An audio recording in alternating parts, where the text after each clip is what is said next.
महाराज शंकर भगवान का श्रंभेश्वर महादेव का नाम लेकर 31 बेलपत्र जिस व्यक्ति को क्रोध आता है उस व्यक्ति का स्मरण कर कर आखा चावल मतलब सेगे चावल के साथ एक एक बेलपत्र 31 बेलपत्र कर कर शिव जी के शिवलिंग पर समर्पित करी जाती है। मात्र 10वीं की तिथि के लिए, केवल 10वीं, चाहे उजाला की हो चाहे अंधेरे की। कौन से महादेव का नाम लेना है? श्रंभेश्वर महादेव, शिव जी का एक प्रयास करा करो। एक चुटकी हल्दी, कितनी? मात्र एक चुटकी हल्दी आंवले के वृक्ष के नीचे भगवान हरि हर महादेव के नाम से रखकर उस पर पूर्व मुख कर कर, पूर्व की ओर मुख कर कर जल समर्पित करना प्रारंभ कर दीजिए। आप अगर प्रयास करेंगे शुक्रवार की शुक्रवार करें या नवमी की नवमी करें, अष्टमी की अष्टमी करें, प्रदोष की प्रदोष कर लें। स्कंद पुराण कहती है महाराज कि भगवान नारायण स्वयं इस जड़ के नीचे अपना विश्राम करते हैं। इस जड़ के शुक्रवार के दिन बेलपत्री के वृक्ष के नीचे बैठकर और बेलपत्री की ओर मुख कर घी का दिया लगाकर महामृत्युंजय मंत्र का स्मरण कर लेने पर धीरे धीरे धीरे धीरे धीरे धीरे वो रोग समाप्ति की ओर आता चले जाता है। महीने में एक बार पानी के लोटे में, जल के पात्र में थोड़ा सा दूध डालकर 5 काली मिर्ची डालकर शंकर को समर्पित करते रहो तो जिंदगी में कभी घर के अंदर कोई बड़ी बीमारी प्रवेश नहीं कर सकती, कभी जिंदगी में नहीं आ। मान लो कर्जा बढ़ गया है, 5 लाख 7 लाख 3 लाख 4 लाख 2 लाख, कोई भी थोड़ा सा भी कर्जा अगर मस्तक पर है, माथे पर है, तो शिव जी की श्यामली बारी नाम की जो कन्या है, बेटी है, उस बेटी का नाम लेकर लाल चंदन बीच वाली पत्ती पर लगाकर, लाल कलर का चंदन बीज वाली पत्ती पर लगाकर भगवान शंकर के ऊपर जहां भी तुम बैठे हो डंडी का मुख अपनी ओर करते हुए शिवलिंग पर समर्पित करो। उसी बेलपत्र को वापस उठा लें, एक रात्रि तक अपने घर पर रखें, दूसरे दिन प्रातः में पुनः उस बेलपत्र का विसर्जन करें। विसर्जन करते समय आपके ऊपर कितना कर्जा है, कितना कर्जा आपके ऊपर है, उसका स्मरण करते हुए, शिव जी से विनय करते हुए और अपनी मेहनत को 4 गुना करो। अपने कार्य को बढ़ाओ, दुकान हो, नौकरी हो, सर्विस हो, बिजनेस हो या कोई भी कार्य कर रहे हो उसको लगनता से करना प्रारंभ करो।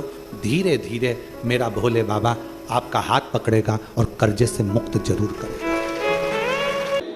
महादेव को अगर एक शमी का पत्ता दशमी के दिन समर्पित कर दिया जाता है तो जिंदगी में कभी बेभव और धन की कमी नहीं आती। एक पात्र में जल और दूध ले लीजिए, शुक्रवार का दिन।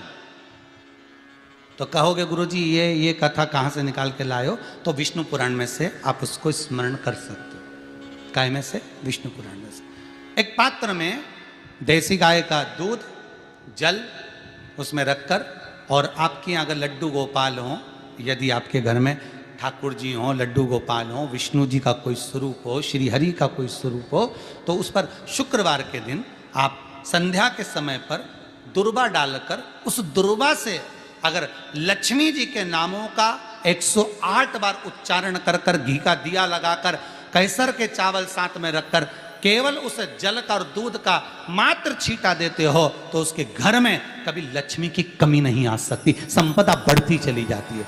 108 बार लक्ष्मी के नाम का मात्र उच्चारण कर लेने पर भगवान विष्णु के चरणारविंद पर, भगवान विष्णु के चरणों पर केवल उस दुर्वा का, जल का, दूध का सिंचन कर देने से भी लक्ष्मी की वृद्धि होती, लक्ष्मी देती, दुर्वा बढ़ती है। और दुर्वा का एक बहुत सुंदर गुण है महाराज, बहुत सुंदर गुण है दुर्वा का। जहां पर उसके भीतर गांठ आती है ना, वहां से 2 रास्ते बना देती है। बोलो बनाती कि नहीं बनाती?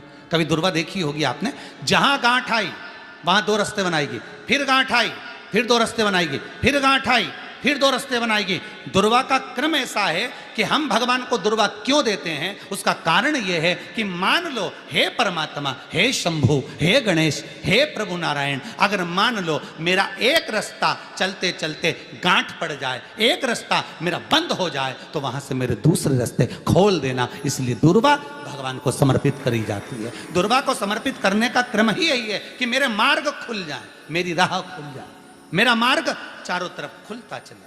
दुर्वा नीचे की ओर चलते चलते मार्ग खोलती चली जाती है। अमृत है ये, इसलिए नष्ट नहीं होती। तोड़ के रख लेना, प्रैक्टिकल करके जरूर देखना, सीवर वाला महाराज कहीं झूठ तो नहीं बोल रही है। तोड़ कर रखो दुर्वा को, बोरी में भर कर रखो। 4 साल 6 महीने 8 महीने बाद सूख जाए, बेकार हो जाए, उसके बाद भी उसको खेत में, बगीचे में कहीं ले जाकर पटक देना, 8-15 दिन पानी देना, देखो फिर वापस वही हरी की हरी होना, वही कहीं ना कहीं से स्फुटित होते फिर आगे बढ़ना चालू कर देगी। उसका तत्व है अमृत, वो अमर है, मरती नहीं।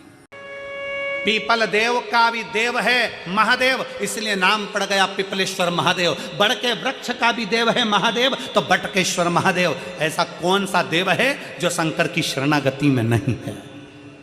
ऐसा कौन देव, ऐसा कौन पशु, ऐसा कौन सा पक्षी, ऐसा कौन सा जानवर, ऐसा कौन सा जीव जो शंकर की शरणागति में नहीं है? के देवता नहीं वो पशुपति नाथ हैं, शंकर केवल मनुष्य के देवता नहीं वो विश्वनाथ हैं, शंकर केवल पक्षियों के देवता नहीं वो सर्वेश्वर नाथ हैं, शंकर भगवान जीव और जंतु के भी देवता हैं। शंकर भगवान एक बकरी एक बकरा का भी देव है, उसका नाम वर्तरेश्वर महादेव है। आप और हम शिव को भूल जाते हैं, छोड़ देते हैं। जगत गुरु शंकराचार्य जी कहते हैं, शंकर भगवान को पकड़ने वाला, शंकर भगवान को 1 लोटा जल चढ़ाने वाला, जगत गुरु शंकराचार्य जी कहते हैं शंकर की भक्ति करने वाला, शिव को भजने वाला, अगर भूल से भी शंकर को छोड़ देता है, पर शंकर भगवान अपने भक्त को कभी नहीं छोड़ते अंतिम श्वास तक।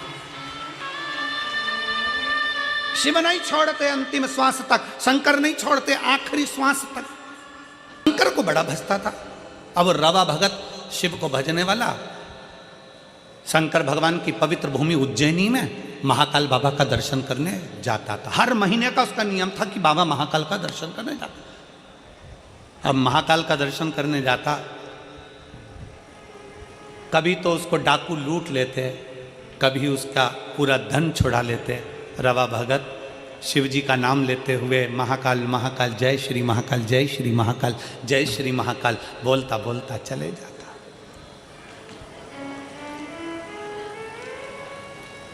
कई साल निकलते चले गए, कई साल।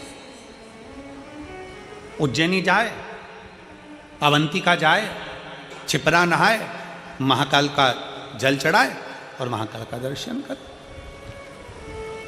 अब तो महाकाल मंदिर में प्रवेश ज़्यादा नहीं होता, पर पूर्व की कथा है, जब तो महाकाल मंदिर में महाकालेश्वर और भक्त, इसके सिवा कौन जाते? लोग जल चढ़ाते और अपने घर चले जाते।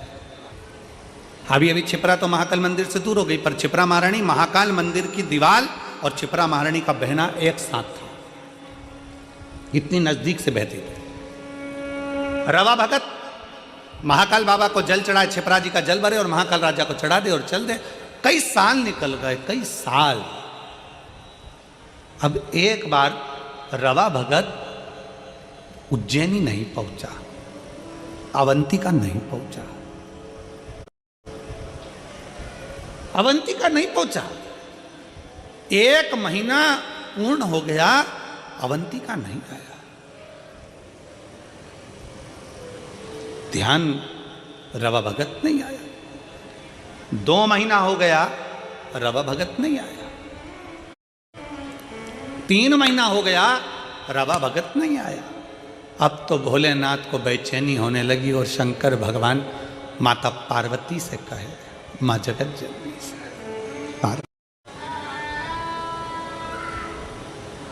उज्जैन कौन कौन गया है? सब गए हो? रखो, बैठी रहती है। सब गए हो? रखो। शंकर जी के मंदिर में पार्वती जी हमेशा बैठी रहती है। पार्वती जी बैठी नहीं है, खड़ी हुई है। करें दर्शन आप लोगों ने?